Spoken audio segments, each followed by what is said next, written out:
This is the story of what is happening to the American small town in war. Americans, people from the farms, the mountains, the faraway cities and villages. They pour into the town, streets, and into its houses and churches and meeting places. The town is flooded and overwhelmed. It was meant to be a living space for 5,000 to 10,000 people.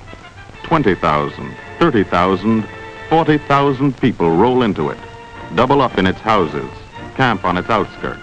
The new people have come here to work in the shipyards, in the machine shops, and small factories. They work hard under the 90-degree sun, in the electric oven heat of the steel bulkheads, the heavy work and the small, exacting, precise work.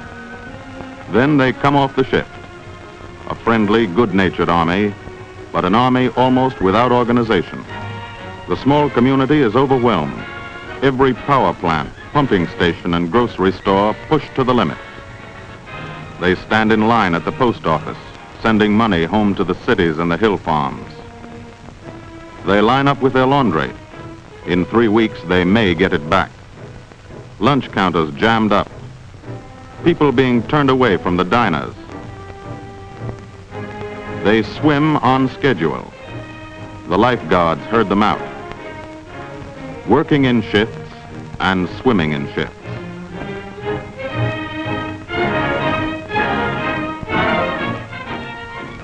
Some new housing has been put up.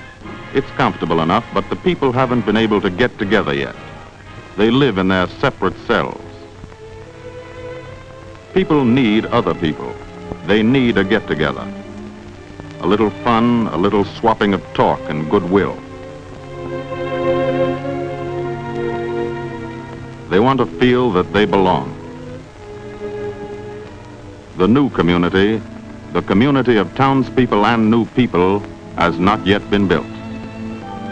The people must build it themselves, all the people. They jam into the juke joints, play pool when they'd rather be playing baseball. One shift and then another shift, with nothing much in between. Sometimes it gets to be too much. They decide to try another town.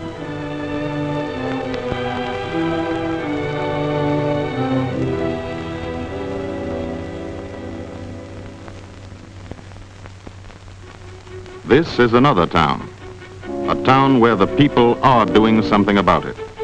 The town is Sylacauga, Alabama. This town has the same problem. It had the same boredom and lassitude. People were always thinking about getting out of it. Now they've changed their minds. They're doing something about it. They're getting together. The mayor, the city manager, the civic leaders, army officers from the nearby posts, people from the plant, a man from the Division of Recreation of the United States Federal Security Agency. He's seen this problem before. He knows how to help people get it in hand, but the people must do it themselves. They are doing it.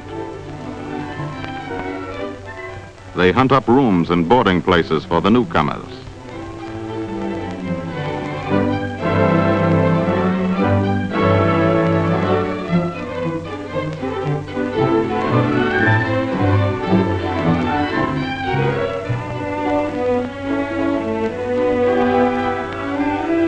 They hold a get-together at the church.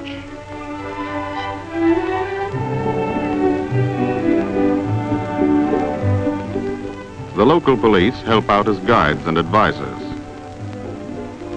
The women's clubs begin to organize things. They clean up the town pool.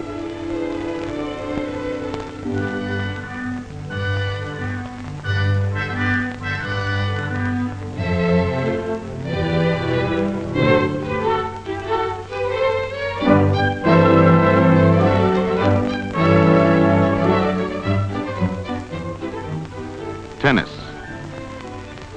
Red Cross work and the rest. Sports are good for people, and the Red Cross work is essential. But the main thing is to get people together, cooperating with each other, working together, playing together. A new community is being born. Americans have been making new communities for 300 years and dancing in these communities. Quadrilles under the colonial candles of Williamsburg, dusty hoedowns in the new pioneer towns of Kentucky, square dances in the middle of the Kansas cornfields, miners romping together in the California gold towns. Recreation hall games instead of shooting matches.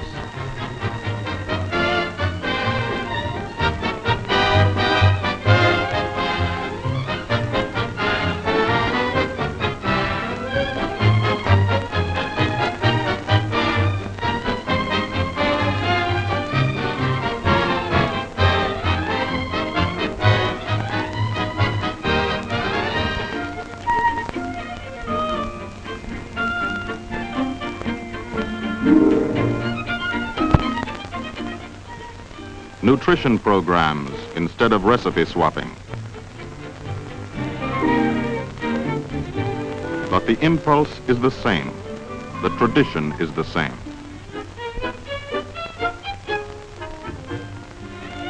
Storytelling and play acting and music.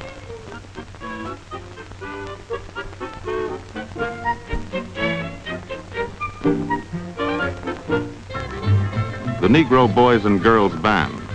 They hit it on the beat and take it on down.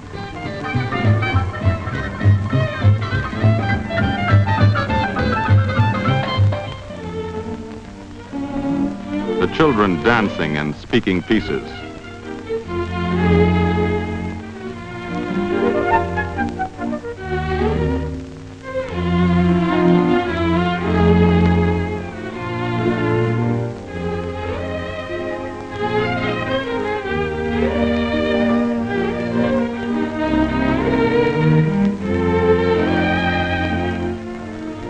The mothers and fathers looking on.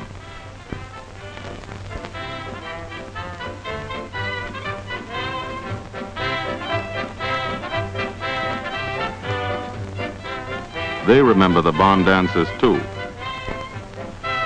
Davy Crockett and Abe Lincoln kicked their heels in these dances.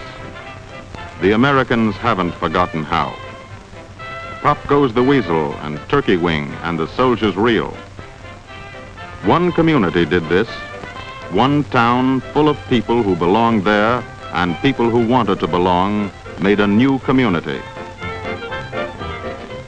Other towns are doing it everywhere in America. Americans finding out how to get together all over again, a good thing in wartime and a good thing afterwards. Now they have a life in common. Now they have something to look forward to. Nobody needs to be walled off or bored or lonely. They go back to work. Every man on the shift is a neighbor and a friend. Every man on the shift knows that he belongs.